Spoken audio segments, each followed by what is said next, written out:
បន្ទាប់ពីខ្ញុំបានអានសៀវភៅ Dopamine សិនមកគឺខ្ញុំជប់ឆ្ងល់ហេតុអីបានមនុស្សយើងឥឡូវខ្ជិលម៉េះទាំងដែលបច្ចេកវិទ្យាឥឡូវគឺទំនើបទាំងដែលមនុស្សឥឡូវកាន់តែងាយស្រួលដូចជាបើសិនជាយើងចង់បានអីញ៉ាំយើងអាចកំងនៅក្នុង app បាននៅពេលដែលយើងចង់បានអារម្មណ៍ល្អយើងគ្រាន់អស់ TikTok scroll TikTok អស់ Facebook ឆាតទៅមិត្តភ័ក្តិឬក៏ឆាតទៅណាគេដែលយើងចង់ឆាតទៅហើយហេតុអីបានឥឡូវហ្នឹងមនុស្សភាគច្រើនឡើងទម្ងន់ច្រើនម៉េះហេតុអីបានឥឡូវហ្នឹងកាន់តែងាយស្រួលកាន់តែធ្វើឲ្យមនុស្សយើងហ្នឹងពិបាកធ្វើឲ្យមនុស្សយើងហ្នឹងមានវិបត្តិផ្លូវចិត្តមានជំងឺថប់អារម្មណ៍មានជំងឺផ្សេងហើយធ្វើឲ្យការរស់នៅប្រចាំថ្ងៃហ្នឹងមនុស្សភាគច្រើនឡើងទម្ងន់លើសឈាមហើយមានអីផ្សេងទៀតអញ្ចឹងបន្ទាប់ពីខ្ញុំអានសៀវភៅនេះហើយគឺខ្ញុំឈប់ឆ្ងល់តែម្ដងហើយក៏ខ្ញុំស្រាវចម្ងល់អ្នកនរគ្នានៅក្នុងវីដេអូនេះផងដែរសារថ្មី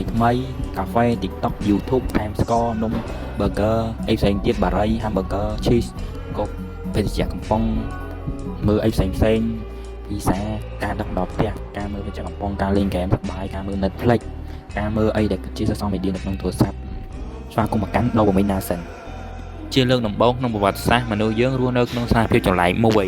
ដែលមានរបស់គ្រប់យ៉ាងច្រើនពេករាល់ការមានអារម្មណ៍ចង់បានតូចគ្រប់យ៉ាងសពថ្ងៃមានកម្មវិធីសារធាតុឬថ្នាំមួយចំនួនអាចជួយបំពេញការចង់បានភ្លាមឥឡូវនេះមនុស្សភាគច្រើនញៀនទៅនឹងអ្វីមួយជាច្រើន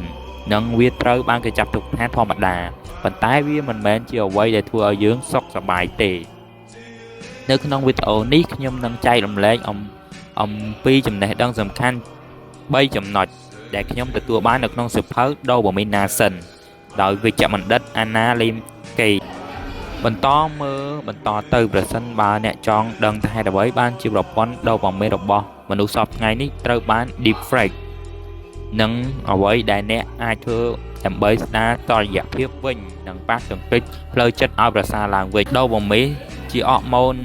មេរោគជំរុញ motivation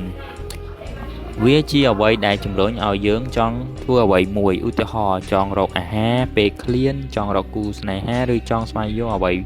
ថ្មីបញ្ហាគឺថាប្រព័ន្ធនោះត្រូវបានគេគាប់យកហើយយើងទទួលបានរង្វាន់ងាយពេកលឿនពេកឆាប់ទទួលបានពេកតាមធម្មតាយើងគួរតែមានដំណើរការដូចជាមានការចង់បានការទៀមទាចំណាយកម្លាំងទទួលបានរង្វាន់ប៉ុន្តែសពថ្ងៃរង្វាន់ភ្លាមដោយគ្មានការខិតខំហេតុនេះហើយជាបញ្ហាវិជ្ជបណ្ឌិតលីមកៃប្រើគំនិតតលយៈការចិញ្ចេញមួយដើម្បីបញ្យល់និយាយសាមញ្ញគឺគិតថាមានថាសមួយមានផ្នែកសម្រាប់សុខនិងសម្រាប់ទុក្ខ